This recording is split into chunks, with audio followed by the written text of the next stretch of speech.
Hey guys, tonight we are stepping into ancient Greece, where you are standing on a dew-kissed hill, the morning stars still twinkling as a haunting lyre melody floats through the air. It's Orpheus, his fingers dancing over strings, each note soft as a whisper, tugging at your heart like a gentle tide. The olive trees around you seem to lean closer, and you swear the breeze itself slows to listen. This guy's music is legendary, said to charm not just people but animals, rivers, and, wildest of all, rocks into a sleepy trance. Spoiler, you probably won't survive this without dozing off yourself, because Orpheus's tunes are basically a lullaby on steroids. So, before you get comfortable, take a moment to like the video and subscribe, but only if you genuinely enjoy what I do here. Drop a comment with your city and local town. I love picturing where you're drifting off from. Now, dim the lights, maybe turn on a fan for that soft background hum, and let's ease into tonight's journey together. You're still on that hill, the grass cool under your sandals, and Orpheus is just a silhouette against the dawn, his linen chiton glowing faintly. His lyre's notes ripple out, clear and warm, like sunlight on water, and you feel your shoulders loosen, the world slowing down. Greek mythology, as scholars note, cast Orpheus as a poet-musician whose music could bend nature itself. Trees, beasts, even stones supposedly swayed or slept to his songs. You listen, the melody weaving through the air, and wonder if it's true. Could a guy with a lyre really make rocks snap?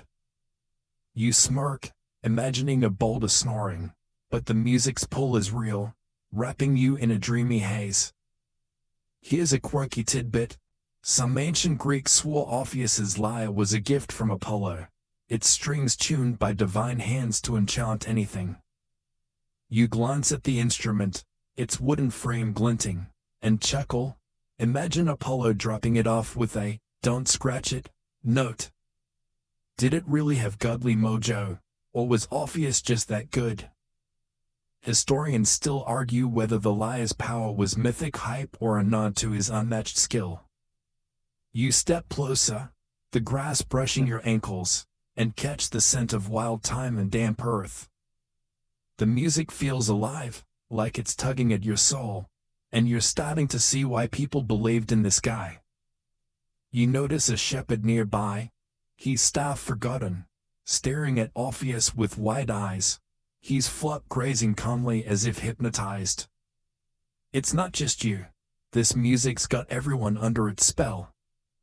You think of modern concerts, all flashing lights and screaming fans, and laugh. Orpheus would probably roll his eyes and strum softer. The dawn's light creeps higher, painting the hill gold, but you're glued to the sound, each note a thread pulling you deeper. You're starting to wonder how far this music reaches. Could it really charm a whole village? You spot a dirt path winding down to a cluster of whitewashed houses, their roofs just visible, and your curiosity stirs. For now, you let the lyre's gentle hum and the hill's quiet dawn lull you deeper into this ancient, song-soaked world. You're still lingering on that hill, Orpheus's lyre notes fading into the morning air as you follow the dirt path down to a small Greek village, its whitewashed houses glowing under the rising sun. The music trails you, softened now but inescapable, and you notice villagers spilling out of their homes, their chores forgotten. A baker drops his basket of bread, a weaver pauses her loom, and children tug at their mother's chitons, all swaying to the melody like reeds in a breeze. You stand in the village square, the cobblestones warm under your sandals, and watch this quiet enchantment unfold, feeling the music's pull in your own chest. You smirk, thinking, if Orpheus can stop a village cold, he'd make a killing on a world tour. Historians note that ancient Greek stories often describe Orpheus's music captivating entire communities, a testament to the cultural power of poetry and song in a world where oral performance was sacred. You see a puddle lean against his wheel, clay still wet on his hands, his eyes half closed as the lyre's notes drift over the rooftops. The music's not loud, but it's everywhere, like a warm blanket over the village, slowing heartbeats and softening voices. You're caught up too, your steps sluggish, and you wonder if this is how myths are born, ordinary moments turned magical by a guy with a lyre. Imagine pitching this to a modern DJ, just play vibes so good the town naps. They'd be shook. Here's a quirky tidbit. Some tales claim Orpheus's music made villagers dream the same dream, like a shared Spotify playlist from the gods. You chuckle, picturing the baker and weaver snoring in sync, dreaming of dancing olive trees. Was it mystic unity, or just gossip gone wild? Historians still argue whether this was poetic exaggeration or a nod to music's emotional sway. You glance at a woman humming along, her basket of figs forgotten, and decide it's both art and a touch of magic, blurring reality. The music shifts, a new chord rippling out, and you feel it tug you deeper, like a tide you don't fight. You wander past a stone fountain, its trickle blending with the lyre's hum, and think back to that hilltop dawn, Orpheus's silhouette under the stars. This village scene's an extension, proof his music reaches beyond the performer. You joke to yourself, if you could bottle this vibe, you'd call it Orpheus's chill pill and sell it for naptime emergencies. The air's warm, scented with thyme, baking bread, and a hint of sea salt from the distant coast, and you adjust your chiton, its linen light against your skin. The villagers sway, some sitting on steps, others leaning on walls, their faces soft with wonder. You're starting to wonder if nature itself feels this. Could a river really pause for his song? You spot a stream glinting beyond the village, and your curiosity stirs. For now, you let the lyre's gentle cadence and the village's dreamy hush lull you deeper into this ancient, sun-wrapped world. You're still in the village, the lyre's melody trailing you like a soft shadow as you slip away from the enchanted square, following a narrow path to a sparkling stream just beyond the houses. The sun's climbing, warming the pebbles under your sandals, but Orpheus's music, faint now, seems to linger in the air, and you swear the stream's flow slows, its ripples smoothing as if listening. You kneel by the bank, the water cool against your fingers, and watch it glint like liquid glass, almost still, as if charmed by the distant notes. It's a surreal moment, and you're half convinced nature's tuning in. You smirk, thinking, if this stream's napping to Orpheus's playlist, I need his mixtape for my commute. Historians note that Greek myths often attribute supernatural powers to Orpheus's music, claiming it could calm rivers and winds, a poetic nod to the cultural reverence for AIT's influence. You dip your hand deeper, the stream's current barely tugging, and wonder if it's true. Could a lyre really hush a river? The myths say yes, painting Orpheus as a poet whose songs reshape the world. But you're skeptical, though the water's glassy calm feels eerie. You imagine explaining this to a modern scientist. Yeah, music stopped a stream, no big deal. They demand a peer-reviewed study, but here, it's just you and a myth that feels half real. Here's a quirky tidbit. Some Greeks believed rivers had spirits who adored Orpheus's music, pausing their flow to eavesdrop like divine groupies. You chuckle, picturing a river nymph peeking out, clapping for an encore. Was it just poetic flair, or did people sense something deeper in music's pull? Historians still argue whether these stories were pure metaphor or reflected a belief in nature's sentience. You watch a leaf drift on the stream, barely moving, and decide it's both art and imagination, blurring the line. The lyre's notes, carried on the breeze, weave through the reeds, and you feel your eyelids droop, the scene impossibly calm. You settle on the bank, the grass soft under you, and think back to the hilltop dawn and the village's sway, seeing how Orpheus's music stretches further, touching even the stream. It's not just people, it's the world itself, caught in his spell. You joke to yourself, if you could hire Orpheus for a gig, you'd book him for every stressful Monday and call it therapy. The air's warm, scented with damp earth, thyme, and a faint whiff of olive oil from the village, and you adjust your chiton, its linen cool against your skin. A fish darts in the stream, then pauses, as if it too hears the music, and you're starting to wonder how far this charm reaches. Could it lull a forest? You spot a grove of oaks in the distance, their leaves rustling, and your curiosity sparks. For now, you let the stream's gentle trickle and the lyre's distant hum lull you deeper into this ancient, song-soaked world. You're still by the stream, its glassy calm a lingering echo of Orpheus's lyre as you rise, brushing damp grass from your chiton, and wander toward a nearby grove of oak trees, their leaves whispering in the midday breeze. The music's fainter now, a ghostly hum carried from the village, but as you step into the forest's dappled shade, you swear the trees swaying slows, their branches drooping like they're nodding off to the melody. You pause under a gnarled oak, its bark rough under your hand, and feel the forest's hush deepen, as if every leaf and twig is listening.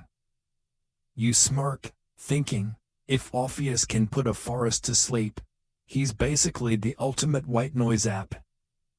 Historians note that Greek myths often depict Orpheus's music enchanting nature, with trees and forests bending or stilling to his songs, a poetic reflection of music's power in ancient storytelling.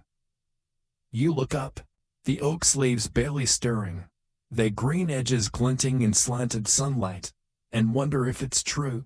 Could a lyre really lull a grove? The myths claim Orpheus's chords could tame the wild, but you're half skeptical, though the forest's eerie calm feels like proof. You imagine pitching this to a modern botanist. Yeah, music made trees nap, no fertilizer needed. They demand a grant to study it, but here, it's just you and a grove that feels bewitched. Here's a quirky tidbit. Some Greeks swore Orpheus's music made trees uproot themselves to follow him, like a woodland fan club on the move. You chuckle, picturing an oak waddling after him, roots tripping over rocks. Was it pure fantasy, or a metaphor for music's pull? Historians still argue whether these tales were symbolic or rooted in spiritual beliefs about nature's soul. You lean against the oak, its shade cool, and decide it's both poetry and a spark of magic, woven into the leaves. The lyre's faint notes drift through, blending with the rustle of branches, and you feel your breath slow, the forest wrapping you in quiet.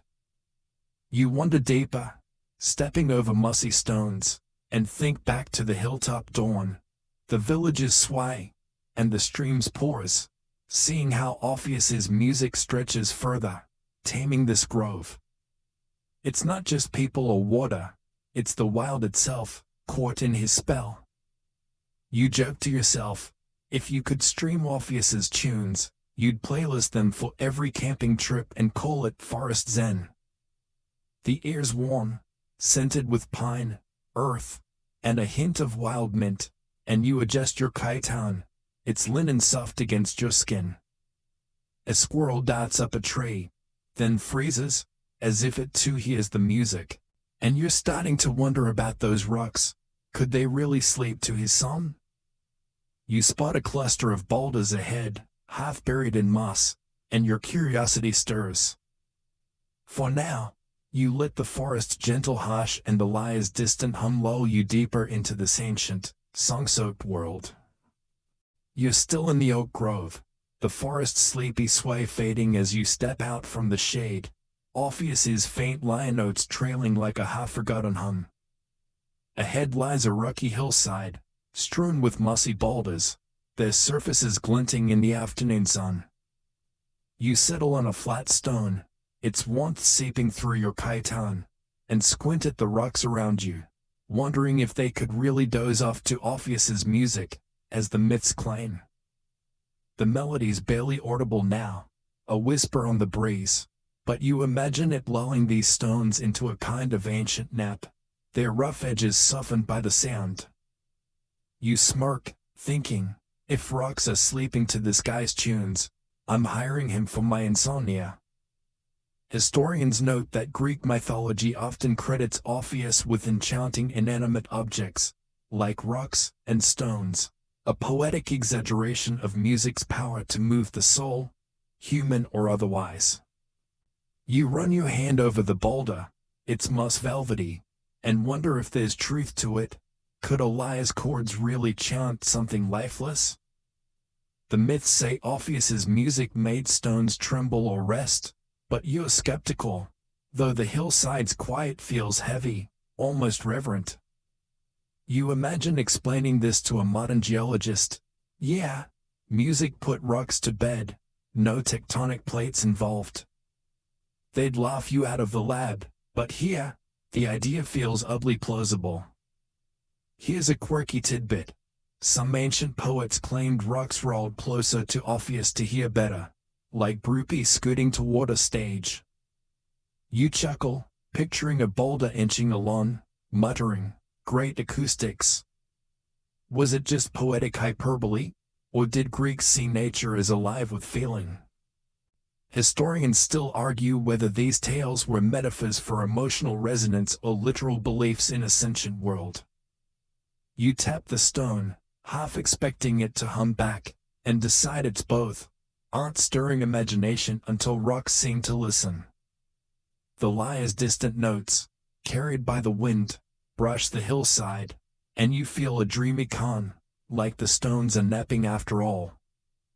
You lean back, the boulder's warmth grounding you, and think back to the hilltop dawn, the village's sway, the stream's pause, and the forest's hush, seeing how Orpheus's music reaches even these rocks, or so the stories go. It's not just living things, it's the earth itself, caught in his spell. You joke to yourself, if you could get Orpheus on a podcast, you'd call it Rock Lullabies Unplugged, and watch it go viral. The air's soft, scented with moss, pine, and a faint tang of sea from the distant coast, and you adjust your chiton, its linen light against your skin. A cricket chirps nearby, then falls silent, as if it too feels the music's pull, and you're starting to wonder how animals react. Could sheep fall under the spell? You spot a shepherd's flock grazing down the hill, and your curiosity sparks. For now, you let the hillsides quiet and the lyre's ghostly hum lull you deeper into this ancient, song-soaked world. You're still on the rocky hillside, the boulder's warmth fading as the sun dips lower, Orpheus's lyre a faint echo weaving through the breeze. You rise, brushing moss from your chiton, and follow a winding path down to a grassy meadow where a shepherd tends his flock, their woolly forms grazing under a scattering of olive trees. The music's stronger here, drifting from some unseen source, and you notice the sheep moving slower, their heads drooping as if lulled by the melody. The shepherd, a withered man with a reed staff, leans against a tree, his eyes half closed, swaying to the notes. You join in, the grass soft under your sandals, and feel the music's charm wrap the flock in a sleepy spell. You smirk, thinking, if Orpheus can hypnotize sheep, he's the ultimate livestock whisperer. Historians note that Greek myths frequently describe Orpheus's music taming animals, from wild beasts to domestic flocks, reflecting the ancient belief in Art's power to soothe even the untamed. You watch a lamb pause mid-chew, its ears twitching as the lyre's chords hum through the meadow, and wonder if it's true. Could music really calm a herd? The myths claim Orpheus's songs made animals docile, but you're half skeptical, though the flock's drowsy calm feels like evidence. You imagine pitching this to a modern farmer, Forget fences, just strum a lyre. They'd think you were joking, but here, the scene's almost magical, the sheep grazing in dreamy unison. Here's a quirky tidbit. Some Greeks swore Orpheus's music made animals follow him, like a Pied Piper for goats and sheep. You chuckle, picturing a lamb trailing him with hard eyes, bleeding for an encore. Was it just a tall tale, or did music really sway beasts? Historians still argue whether these stories were poetic flourishes or rooted in observations of sound's calming effects. You lean closer to a sheep, its wool warm under your hand, and decide it's both art and instinct, blending in the meadow's hush. The lyre's notes, soft but clear, ripple through, and you feel your own pulse slow, the flux contagious. You settle on a stone, the shepherd humming faintly, and think back to the hilltop dawn, the village's sway, the stream's pause, the forest's hush, and the rock's rumored sleep. This flux another piece, proof Orpheus's music touches everything, or so the myths say. You joke to yourself, if you could book Orpheus for a gig, you'd call it Sheep Serenade and sell out every pasture. The air's warm, scented with grass, olive blossoms, and a hint of wool, and you adjust your chiton, its linen light against your skin. A ewe nuzzles closer, then lies down, as if the music's a lullaby, and you're starting to wonder if the gods themselves notice this. Do they listen too? You glance at the sky, clouds tinged gold, and your curiosity stirs. For now, you let the meadows quiet and the lyre's gentle hum lull you deeper into this ancient, song-soaked world. You're still in the meadow, the shepherds flock dozing around you, their soft bleats blending with Orpheus's lyre, now a faint hum carried on the evening breeze. You rise from the stone, brushing grass from your chiton, and climb a gentle slope, the sky deepening to a golden haze. As you pause, the music feels sharper, almost otherworldly, and you sense an unseen presence, gods, perhaps, peering from their Olympian perch, drawn to Orpheus's skill. You scan the clouds, half expecting Apollo's glow or Hermes's sly grin, and feel a shiver, like the air itself is watching. The melody wraps you tighter, and you're caught in its spell, wondering if divine ears are listening. You smirk, thinking, if gods are Orpheus's fanbase, I'm crushing their VIP section. Historians note that Greek mythology often portrays Orpheus's music captivating not just mortals but deities, with gods like Apollo and the muses marveling at his lyre's power. You stand still, the grass tickling your sandals, and imagine Apollo, god of music, nodding approval from a cloud, his own lyre outshined. The myths say Orpheus's sons rivaled divine art, a bold claim in a world where gods jealously guarded their talents. You picture trying to pitch this to a modern music critic. Guy's so good, gods give him a standing ovation. They'd scoff, but here, the ear feels charged, like the heavens are tuned in. Here's a quirky tidbit. Some Greeks believed Orpheus's music made stars shine brighter, as if the cosmos itself joined the audience. You chuckle, picturing a star winking at Orpheus, like, nice chords, bro. Was it poetic fluff, or did people see music as a cosmic force? Historians still argue whether this was symbolic praise or a literal belief in music's reach. You glance up, the first stars peeking through, and decide it's both art and awe, stretching to the skies. The lyre's notes, soft but piercing, hum through the dusk, and you feel your breath slow, the meadow fading into a dreamy blur.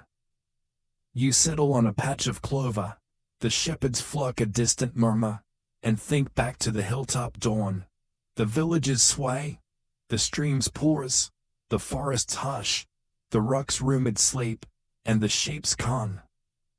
This divine attention's another layer, proof Orpheus's music touches even the gods, or so the stories claim. You joke to yourself, if you could get Orpheus on a heavenly stage, you'd call it Olympus Unplugged and sell tickets to Zeus. The air's cool, scented with clover, olive, and a faint whiff of sea, and you adjust your chiton, its linen soft against your skin. A breeze stirs, carrying the music closer, and you're starting to wonder about the lyre itself. How's it made to wield this power? You spot a glint of wood down the hill, maybe Orpheus himself, and your curiosity sparks. For now, you let the twilight's con and the lyre's gentle hum lull you deeper into this ancient, song-soaked world. You're still on the clover-covered slope, the twilight deepening as Orpheus's lyre notes hum softly, the god's imagined gaze fading into the starlit sky.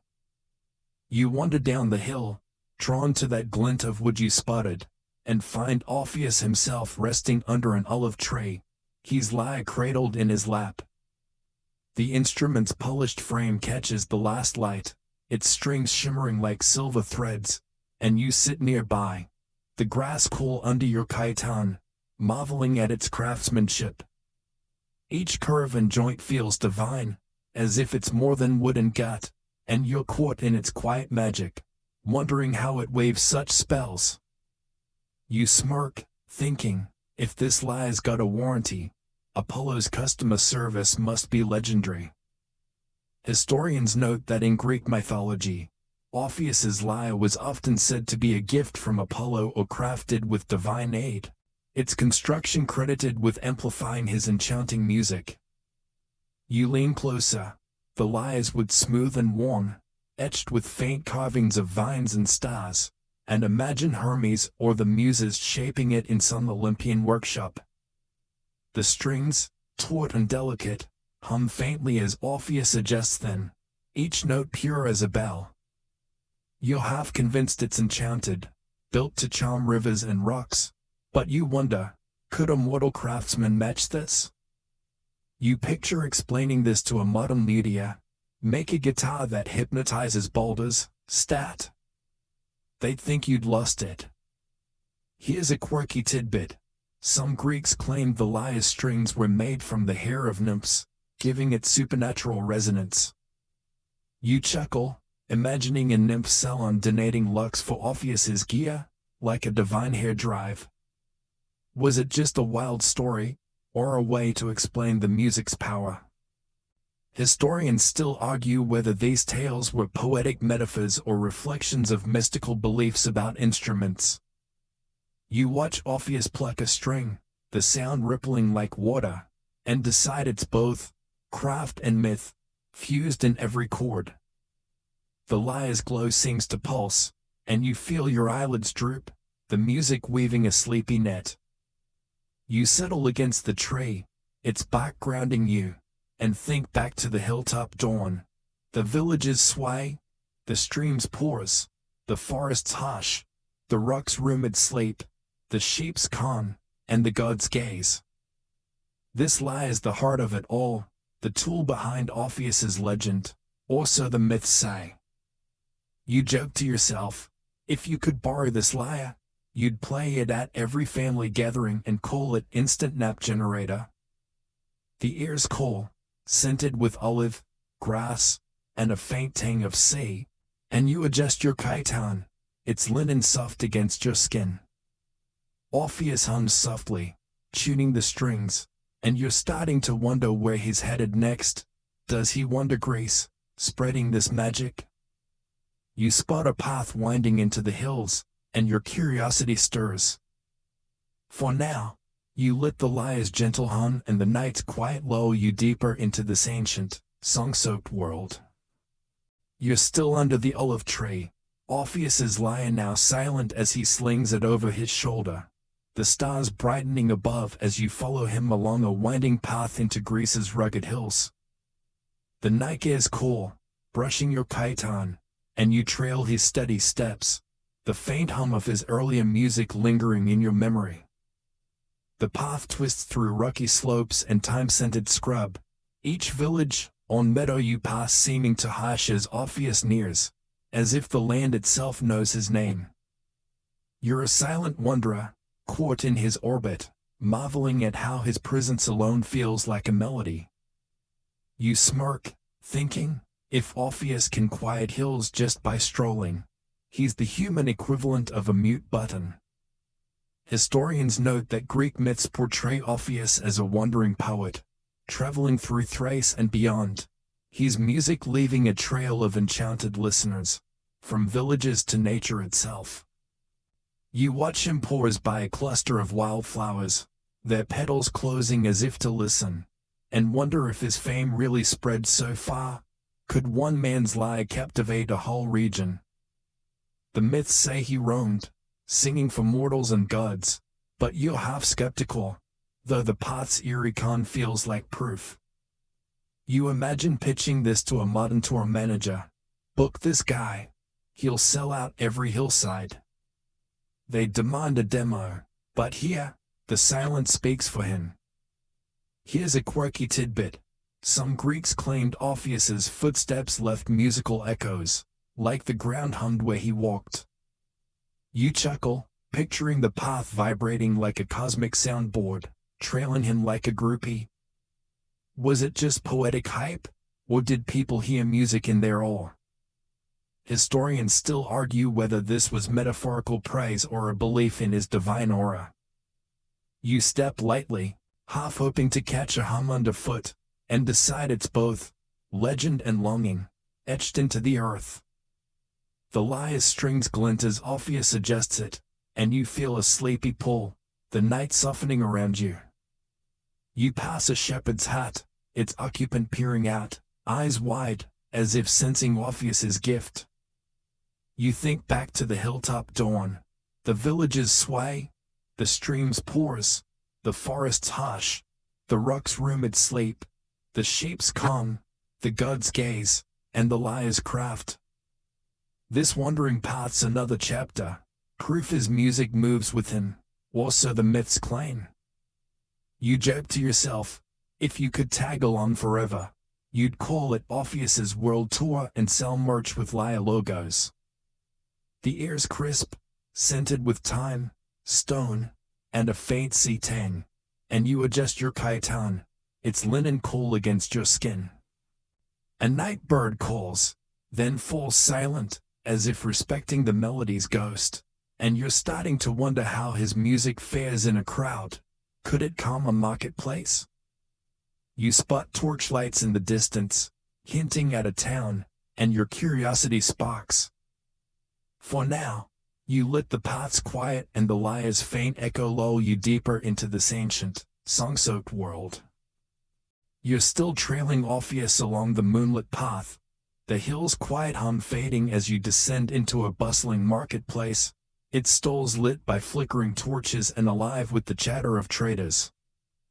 The air's thick with the scent of olives and roasted fish, but as Orpheus strums his lyre, the crowd's clamor softens, merchants pausing mid-haggle, children stopping their games, all turning to listen.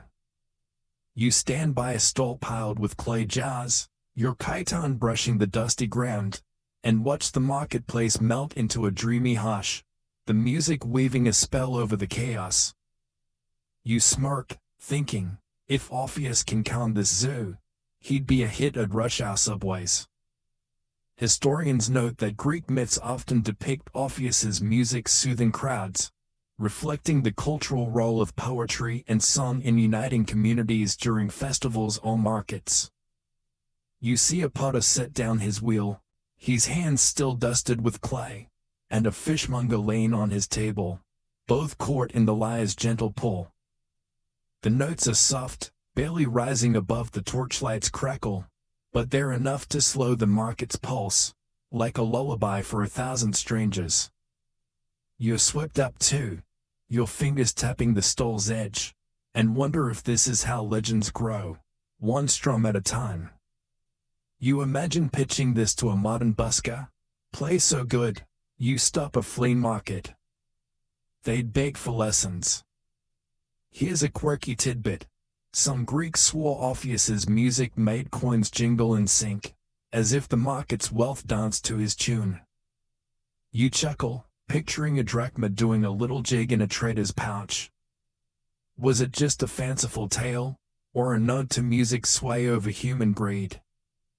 Historians still argue whether this was poetic exaggeration or a metaphor for harmony. You glance at a merchant's coin stack, half expecting it to twitch, and decide it's both art and imagination, taming the market's buzz.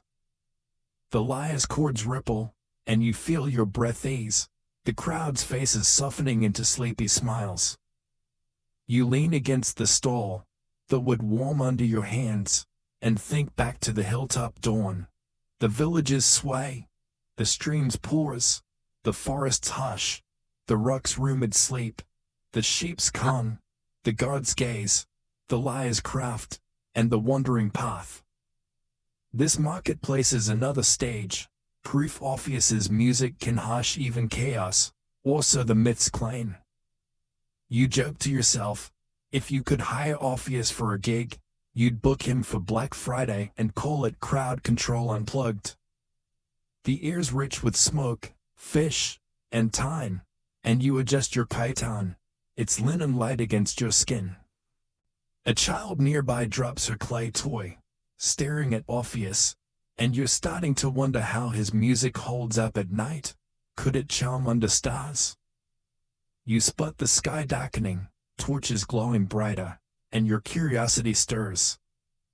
For now, you let the market's quiet and the lyre's gentle hum lull you deeper into this ancient, song-soaked world. You're still in the marketplace, the torches glow softening as Orpheus's lyre notes fade, the crowd's hush lingering like a spell as you follow him out to a starlit meadow just beyond the stalls. The night's cool, the grass damp under your sandals, and you settle on a woven mat as Orpheus begins a new serenade, his fingers coaxing silver chords from the lyre under a sky blazing with stars.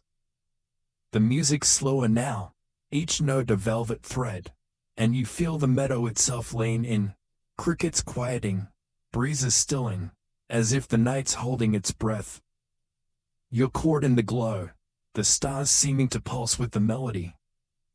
You smirk, thinking, if Orpheus can make stars swoon, he's basically the headliner of the cosmos. Historians note that Greek myths often place Orpheus in nocturnal settings, his music amplified by the stillness of night, a nod to the ancient reverence for poetry under starlight. You lie back, the mat scratchy but grounding, and watch the constellations. Orion, the Pleiades, seem to shimmer brighter, as if tuned to the lyre. The myths claim his songs could charm the heavens, but you're half skeptical, though the night's eerie calm feels like proof. You imagine pitching this to a modern astronomer: play a lyre, make stars dance. They demand a telescope, but here, the music's magic feels real, wrapping you in a dreamy cocoon. Here's a quirky tidbit. Some Greeks believed Orpheus's night music summoned spirits who danced to his chords, like a ghostly open mic. You chuckle, picturing a shade twirling under the stars, whispering, "Nice set list." Was it just a spooky tale, or a way to explain music's pull? Historians still argue whether this was mythic flair or a belief in sound's mystic reach. You glance at the shadows, half expecting a ghostly waltz, and decide it's both art and awe, stirring the night. The lyre's notes weave through, and you feel your eyelids droop, the stars blurring into a soft haze. You shift on the mat, the ear cool with dew, grass, and a faint sea tang, and think back to the hilltop dawn. The villages sway, the streams pause, the forests hush, the rock's rumored sleep, the sheep's con, the guard's gaze, the lyre's craft, the wandering path, and the marketplace's hush. This starlit serenade's another layer, proof Orpheus's music enchants even the night, or so the myths say. You joke to yourself, if you could record this, you'd call it Starry Lullabies and loop it for insomnia. A night owl hoots, then falls silent, as if respecting the melody. And you're starting to wonder if everyone buys the hype. Did skeptics doubt his rock charming? You spot a cloaked figure nearby, muttering, and your curiosity stirs. For now, you let the meadows calm and the lyre's gentle hum lull you deeper into this ancient, song-soaked world. You're still in the starlit meadow, Orpheus's lyre weaving its silvery spell as you shift on the woven mat, the night's cool air brushing your chiton. The music's hypnotic pull lingers, but you notice a cloaked figure nearby, a poet with a skeptical frown, muttering to his companion about Orpheus's tales, doubting the bit about charming rocks to sleep. You eavesdrop, leaning closer, the grass damp under your elbows, and catch their whispers. Rocks don't doze, it's just flowery words. The debate stirs the quiet, and you're intrigued, wondering if not everyone bought the myth's magic. You smirk, thinking, if these guys are calling BS on Orpheus, they're the ancient Yelp reviewers of Greece. Historians note that ancient Greek poets and philosophers sometimes question mythic exaggerations, like Orpheus's supposed power over inanimate objects, reflecting a tension between storytelling and skepticism in classical culture. You listen as the poet argues that music sways hearts, not stones, his voice sharp but hushed, as if wary of Orpheus's nearby strum. The myths claim rocks slept to his lyre, but these skeptics see it as poetic fluff, not fact. You glance at a nearby stone, half expecting it to snore, and wonder, could music's charm be stretched too far? You imagine pitching this to a modern critic. Guy says rocks nap to tunes, thoughts. They demand proof, but here, the debate's alive, crackling like the meadow's distant torches. Here's a quirky tidbit. Some skeptics claimed Orpheus used tricks, like playing near caves to make echoes sound like sleeping rocks. You chuckle, picturing him rigging a cave like a sneaky sound engineer, fooling the crowd. Was it clever staging, or just rival poets' shade? Historians still argue whether these doubts were grounded in observation or jealous snark. You watch the poet gesture wildly, his cloak flapping, and decide it's both reason and rivalry, poking holes in the myth. The lyre's notes drift over, soft but piercing, and you feel the meadow's calm hold, despite the skeptic's buzz. You settle back, the mat grounding you, and think back to the hilltop dawn, the village's sway, the stream's pause, the forest's hush, the rock's rumored sleep, the sheep's calm, the guard's gaze, the lyre's craft, the wandering path, the marketplace's hush, and the starlit serenade. This debate's a new angle, proof not everyone fell for Orpheus's legend, or so the stories suggest. You joke to yourself, if you could join the argument, you'd call it Mythbusters, Orpheus edition, and bring popcorn. The air's crisp, scented with dew, grass, and a faint whiff of torch smoke, and you adjust your chiton, its linen cool against your skin. The poet's companion nods, still unconvinced, and you're starting to wonder how Orpheus's story shifts. Does loss change his song? You catch a subtle note in the lyre, and your curiosity stirs. For now, you let the meadow's hush and the lyre's gentle hum lull you deeper into this ancient, song-soaked world. You're still in the starlit meadow, the skeptic's whispers fading as Orpheus's lyre shifts to a slower, mournful melody, each note heavy with the grief that tightens your chest. You're lying on the woven mat, the grass cool beneath, and feel the music's tone change, echoing the loss of Eurydice, Orpheus's beloved, whose death haunts his songs. The stars seem dimmer, the meadows hush deeper, as if the night itself mourns with him, and you're drawn into the sorrow woven through his chords, sensing her absence in every pause. You smirk, thinking, if Orpheus's heartbreak can quiet a meadow, I'm not crying, it's just starlight allergies. Historians note that Greek mythology ties Orpheus's music to Eurydice's tragic death, his songs growing sadder after losing her, reflecting the ancient belief that art channels personal pain. You listen, the lyre's notes now soft wails, and imagine Eurydice's shade lingering just out of reach, her story feeling his music's power. The myths say he tried to retrieve her from the underworld, only to lose her again, and you feel the ache in the melody, raw and real. You picture explaining this to a modern songwriter, turn your breakup into hits that charm rocks. They'd nod, but here, the grief's palpable, making the music cut deeper. Here's a quirky tidbit. Some Greeks believed Orpheus's mournful songs made flowers wilt, as if nature grieved alongside him. You chuckle, picturing a daisy drooping like it's had a bad day, all because of his tune. Was it just poetic drama, or did people see music's emotional weight? Historians still argue whether this was symbolic flourish or a belief in AIT's physical impact. You glance at a nearby flower, its petals still perky, and decide it's both sorrow and storytelling, blending in the notes. The lyre's chords tremble, and you feel your breath catch, the meadow wrapping you in a somber embrace. You shift on the mat, the air heavy with dew, grass, and a faint sea tang, and think back to the hilltop dawn. The villages sway, the streams pause, the forests hush, the rocks rumid sleep, the sheep's calm, the guard's gaze, the lyre's craft, the wandering path, the marketplace's hush, the starlit serenade, and the skeptic's doubts. This mournful music's a turning point, proof Eurydice's loss shapes Orpheus's legend, or so the myths say. You joke to yourself, if you could cover this song, you'd call it Heartbreak Hits Volume 1 and need a tissue box.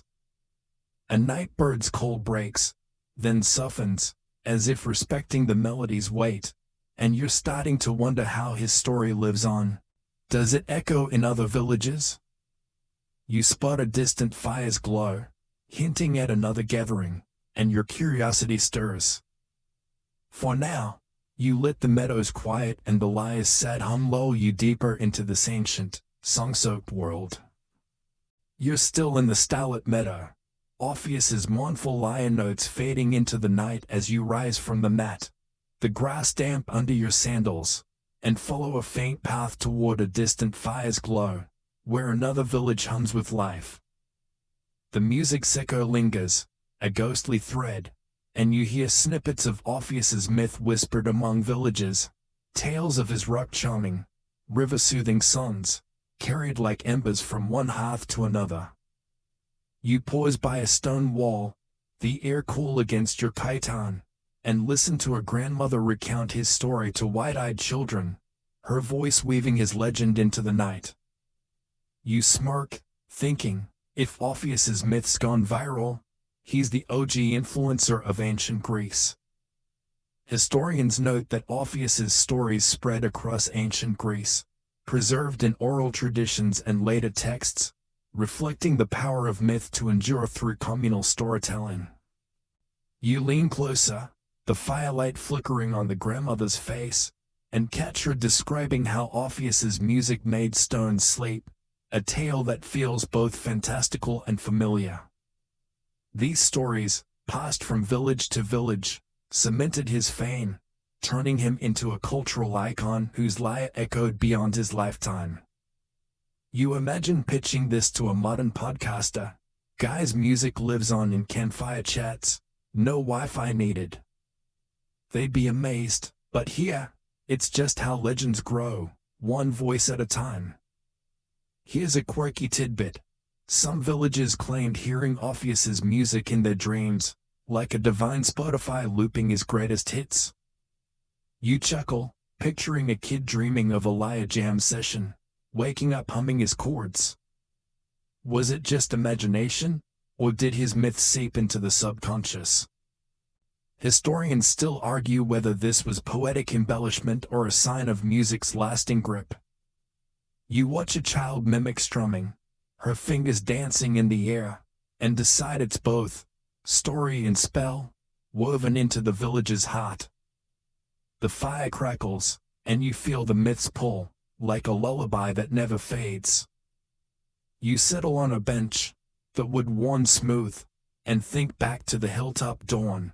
The villages sway, the streams pause, the forests hush, the rocks rumored sleep, the sheep's con, the god's gaze, the liar's craft, the wandering path, the marketplace's hush, the starlit serenade, the skeptic's doubts, and Eurydice's tragic echo. This legacy's another layer, proof Orpheus's music lives on through stories, also the myths claim. You joke to yourself, if you could spread a tale like this, you'd call it Orpheus, the eternal playlist and trend for centuries. The air's rich with smoke, time, and a faint sea tang, and you adjust your chiton, its linen soft against your skin. The grandmother's voice softens, the children yawning, and you're starting to wonder how it all ends. Does his music ever stop? You spot a firelit hill nearby, maybe Orpheus himself, and your curiosity stirs.